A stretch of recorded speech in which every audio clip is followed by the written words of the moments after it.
প্রিয় দর্শক, আসসালামু আলাইকুম। সোমবারের মর্মান্তিক ঘটনার পর আজ প্রথমবারের মতো আপনাদের সামনে আমি হাজির হলাম কিছু কথা বলার জন্য।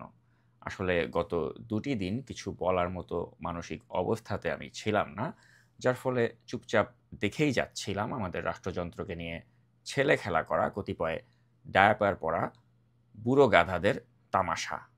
তো এই বুড়ো গাধাদের দলে আমার প্রিয় ডক্টর আসিফ নজরুল স্যার তিনি নেই, কারণ তার এত বেশি বয়স হয়নি যে তাকে অ্যাডাল্ট ডায়াপার পড়তে হবে। কিন্তু তারপরেও তার প্রতি ছাত্ররা ক্ষুব্ধ। মাইলস্টোন স্কুলের ট্র্যাজেডির পর গতকাল তিনি সেখানকার পরিস্থিতি দেখতে যান এবং ছাত্ররা তাকে ভুয়া ভুয়া বলে চিৎকার করে ওঠেন।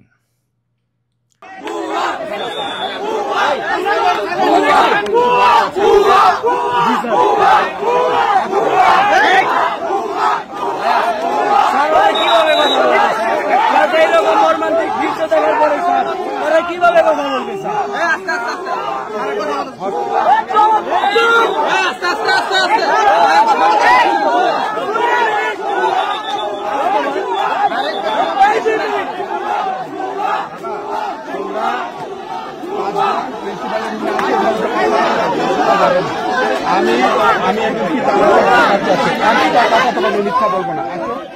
তো আসিফ নজরুলের এই করুণ দশা দেখে আমার মনে পড়ছে একটি প্রবাদ বাক্য, যে যায় লঙ্কায় সেই হয় রাবণ।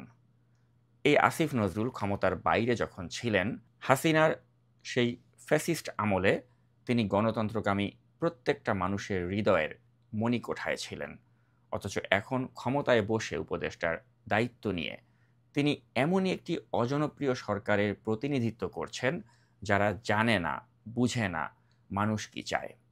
আসিফ নজরুল নিজেও একসময় গণমানুষের পক্ষে কথা বলতেন, গণমানুষের পালস বুঝতেন, আর এখন তাকে দেখলে তার সেই অতীতের একটি ডায়ালগের কথা আমাদের মনে পড়ে যায়, যেটা দিয়ে আজকাল আমরা সবসময় তাকে ট্রল করছি। হায় আল্লাহ, আমার খালি মনে হয় আমি যদি কোনোদিন কোনো মন্ত্রণালয় বা কোনো দেশ পরিচালনার দায়িত্ব পেতাম, আমি জানি না আমি চেঞ্জ হবো নাকি ভবিষ্যতে, বাট যদি পেতাম, জীবন দিয়ে কাজ করতাম খালি মানুষের হৃদয় জয় করার জন্য। মানুষের হৃদয় জয় করা মানে আল্লাহর হৃদয় জয় করা। তো আসিফ নজরুল আজকাল মানুষের এতটাই হৃদয় জয় করেছেন যে আজকাল তাকে দেখলেই মানুষ ভুয়া ভুয়া বলে চিৎকার করে ওঠে। অন্যদিকে মব ভায়োলেন্সকে উস্কে দেয়া প্রধান উপদেষ্টার প্রেস সচিব শফিকুল আলম নিশ্চয়ই আজ উপলব্ধি করলেন মবের হাতে পড়লে কেমন লাগে। আমি যখন এই ভিডিওটি রেকর্ড করছি তখন আমার হাতে আসা সর্বশেষ তথ্য অনুযায়ী এই বিমান বিধ্বস্তের ঘটনায় মারা গিয়েছেন ৩১ জন এবং আরও বহু ছাত্রছাত্রীর অবস্থা আশঙ্কাজনক। জুলাই মানেই যেন কোমলমতি ছাত্রছাত্রীদের উপর নির্মমতা। একদিকে একটা দুর্ঘটনায় আমরা এতগুলো তাজা কোমলমতি ছাত্রছাত্রীদের প্রাণ হারাতে দেখলাম, অন্যদিকে সচিবালয়ে আন্দোলনরত শিক্ষার্থীদের উপরে আইনশৃঙ্খলা বাহিনীকে আমরা কঠোর হতে দেখলাম। আমাদের রাষ্ট্র ক্ষমতায় যারা আছেন তারা কি পারতেন না এই শিক্ষার্থীদেরকে মায়া এবং মমতা দিয়ে কাছে টেনে নিয়ে তাদের যৌক্তিক দাবিগুলো মেনে নিতে? অথচ তারা কি করলেন? তারা বেদম প্রহার করে রক্তাক্ত করলেন অসংখ্য শিক্ষার্থীদের। এই বিমান দুর্ঘটনার পর থেকেই আমরা প্রশাসনের পক্ষ থেকে জনগণের সাথে এক ধরনের তামাশার খেলা দেখতে পাচ্ছি। দুর্ঘটনার দিন স্বাভাবিক নিয়মেই পরের দিনের এইচএসসি পরীক্ষা বাতিলের ঘোষণা আসা উচিত ছিল, অথচ ঘটনা ঘটার প্রায় ১৪ ঘন্টা পর অর্থাৎ রাত ২:৩০টার দিকে এইচএসসি পরীক্ষা স্থগিতের ঘোষণা আসে। সম্ভবত রাতের ওই প্রহরে শিক্ষা উপদেষ্টা এবং শিক্ষা সচিবের ডায়াপার ভিজে গিয়েছিল এবং সেটা বদলানোর সময় হয়তো তারা উপলব্ধি করতে পেরেছিলেন যে তারা পরীক্ষা বাতিলের ঘোষণা দিতে ভুলে গিয়েছিলেন। তাই তারা তড়িঘড়ি করে সেই গভীর রাতেই হয়তো ঘোষণাটি দিয়ে দেন এবং ঘোষণাটি কিন্তু তারা দেননি, দিয়েছে স্থানীয় সরকার বা যুব এবং ক্রীড়া মন্ত্রণালয়ের দায়িত্বে থাকা আসিফ মাহমুদ সজীব ভুঁইয়া একটা ফেসবুক পোস্টের মাধ্যমে। তো এই যে জনগণের সাথে তাদের যে তামাশা, প্রিয় দর্শক, এই তামাশার কিন্তু এখানেই শেষ নয়। প্রধান উপদেষ্টার অফিসিয়াল ফেসবুক পেজ থেকে জনগণের কাছে ক্ষতিগ্রস্তদের সাহায্যের জন্য হাত পাতা হয় এবং সেই সাহায্যের আবেদন দেশব্যাপী তীব্র প্রতিক্রিয়ার সৃষ্টি করলে 37 মিনিটের মাথায় কোনো রকমের ব্যাখ্যা না দিয়েই তারা সেই পোস্টটি ডিলিট করে দেন। তো তাদের এই যে অপরিপক্কতা এবং এনজিও স্টাইলে দেশ চালানো নিয়ে গোলাম মাওলা রনি তিনি চমৎকার কিছু কথা বলেছেন। তো চলুন এ পর্যায়ে আমরা দেখে নেই সেই ভিডিও ক্লিপটি। যে উনি ওনার ব্যক্তিগত একটা পুরস্কার আনার জন্য লন্ডনে গিয়েছেন এবং সবাই মিলে হোটেল বিল দিয়েছেন 3 কোটি টাকা, যেটাতে রাষ্ট্রের কোনো সম্পর্ক নেই। এখন প্লেন ভাড়া যদি ধরেন, অন্যান্য খরচ যদি ধরেন, তার সেখানে তার কত টাকা খরচ হয়েছে। তো যেখানে তার ব্যক্তিগত কাজের জন্য এত টাকা খরচ হওয়ার, এখানে এত বড় একটা দুর্ঘটনার জন্য রাষ্ট্রের অর্থের অভাব পড়লো কোথায়, এই কথাটা জানতে হবে। This is the first thing. Second thing হলো যে এই যে আমাদের ত্রাণ তহবিলে প্রায় 30 কোটি টাকা জমা দিয়েছে ছাত্ররা। গত বছরে যখন বন্যা হলো, বন্যা হওয়ার পর তারা তো টাকা তুললো, এই টাকা নিয়ে অনেক কথাবার্তা হলো, পরে তারা অডিট করে জমা দিয়েছে এবং তারা নাকি বলছে প্রায় 30 কোটি টাকা সেখানে জমা দিয়েছে। ফলে ত্রাণ তহবিলে তো আমাদের জানা মতে হাজার হাজার কোটি টাকা সেখানে আছে। তার মধ্যে আবার শুধুমাত্র ওই জনগণের টাকা কিছুদিন আগে যেখানে তারা এই 30 কোটি টাকা দিয়েছে। তো এই 30 কোটি টাকা হয়তো সে রাতারাতি বলতে পারতো যে আমি আজকে দিয়ে দিলাম সেখানে, সেটা না করে সে যখনই জনগণের কাছে ভিক্ষা চাচ্ছে, মানে মানে আমরা কি রাষ্ট্র হিসাবে এতটা ভিক্ষুক অবস্থায় চলে গেলাম? তো প্রিয় দর্শক, মূল বিষয়টি আসলে হচ্ছে যে ডক্টর ইউনূস তার বন্ধু এবং বান্ধবীদের ক্ষমতায় বসিয়ে যেমন খুশি তেমন স্টাইলে দেশ চালাচ্ছেন। এত বড় একটা ঘটনা ঘটল, ইউনূসের বান্ধবী স্বাস্থ্য উপদেষ্টা অপদার্থ নূরজাহান বেগমের থেকে আমরা এখনো পর্যন্ত কোনো আওয়াজ পেলাম না।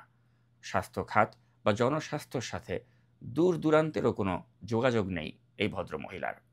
তিনি মূলত ডক্টর ইউনূসের গ্রামীণ ব্যাংকের সাবেক ভারপ্রাপ্ত এমডি এবং পরবর্তীতে সোশ্যাল ইসলামী ব্যাংকের এমডি ছিলেন। তো পেশায় মানে আগাগোড়া একজন ব্যাংকার এই ভদ্রমহিলা। তিনি তার অনার্স করেছেন বাংলায় চট্টগ্রাম বিশ্ববিদ্যালয় থেকে। তো আপনারা দেখুন প্রিয় দর্শক, যে বাংলায় অনার্স করা একজন ব্যাংকার বান্ধবীকে শুধুমাত্র যেহেতু তিনি গ্রামীণ কোটায় নির্বাচিত হয়েছেন, এই কোটার প্রেক্ষিতেই তাকে ডক্টর ইউনূস বানিয়ে দিয়েছেন একটি সরকারের স্বাস্থ্যমন্ত্রী। তো আমি জাস্ট চাই যে কোনোদিন আমরা যেন হাসিনার মতোই এই আত্মীয়করণ বা স্বজন প্রীতির জন্য ডক্টর ইউনূসকে যেন আমরা বিচারের কাঠগড়ায় দাঁড় করাতে পারি। তো প্রিয় দর্শক, এবারে যে বিমানটি বিধ্বস্ত হলো সেটি নিয়ে আমি কিছু কথা বলতে চাই। চীন থেকে F-7 BGI এর 16টি যুদ্ধ বিমান ক্রয় করা হয় ফ্যাসিস্ট হাসিনার শাসনামলে 2013 সালে। বিমানগুলো বাংলাদেশে সরবরাহের পর চীন এই সিরিজের বিমান উৎপাদন করাই বন্ধ করে দেয়। 1883 কোটি টাকা লেগেছিল এই বিমানগুলো ক্রয় করতে। মূলত MiG-21 এর চাইনিজ ভার্সন হলো এই সস্তা এবং দুর্ঘটনাপ্রবণ F-7 BGI বিমান। কয়েকশো কোটি টাকা লুটপাটের উদ্দেশ্যেই হাসিনার দুর্নীতিবাজ সরকার এই বিমানগুলো ক্রয় করেছিল। তো ডক্টর ইউনূসের সরকার তারা কিন্তু ইচ্ছা করলে পারত এ ব্যাপারে বিমান বাহিনীর সাথে আলাপ আলোচনা করে এগুলোর বিকল্প বিমানের ব্যবস্থা করতে। তারা পারত ঢাকা শহরের উপরে এ ধরনের প্রশিক্ষণ বিমানের উড্ডয়ন বন্ধ করতে, কিন্তু তারা এ ধরনের কোনো পদক্ষেপই নেয়নি এবং তার ফলেই কিন্তু আমরা এ ধরনের একটি দুর্ঘটনা দেখতে পেলাম। তো এখন এই দুর্ঘটনাকে পুঁজি করে আমরা দেখতে পাচ্ছি যে একটা চক্র তারা কিন্তু আলু পোড়া খেতে চাচ্ছে এবং এই চক্রটি এই সুযোগে বিমান বাহিনী প্রধানকে দোষারোপ করছেন এবং তার পদত্যাগও দাবি করছেন।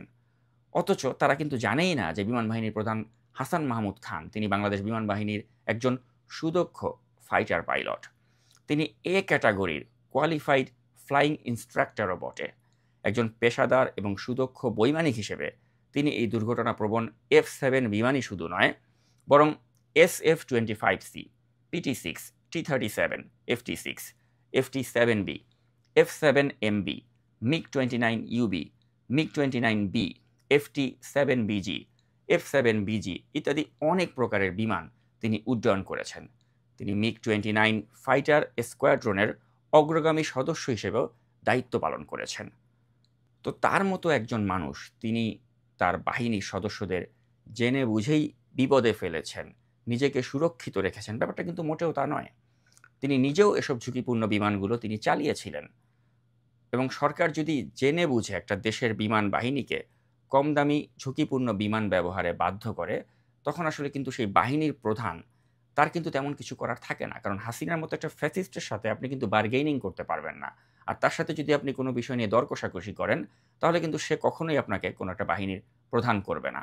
সে যা কিছু করবে আপনাকে ইয়েস স্যার বলতে হবে। এটাই ছিল তৎকালীন বাস্তবতা, এবং সেই বাস্তবতাতেই কিন্তু এই বিমান বাহিনীর প্রধানের পদটি এই হাসান মাহমুদ তিনি পেয়েছিলেন হাসিনার আমলে।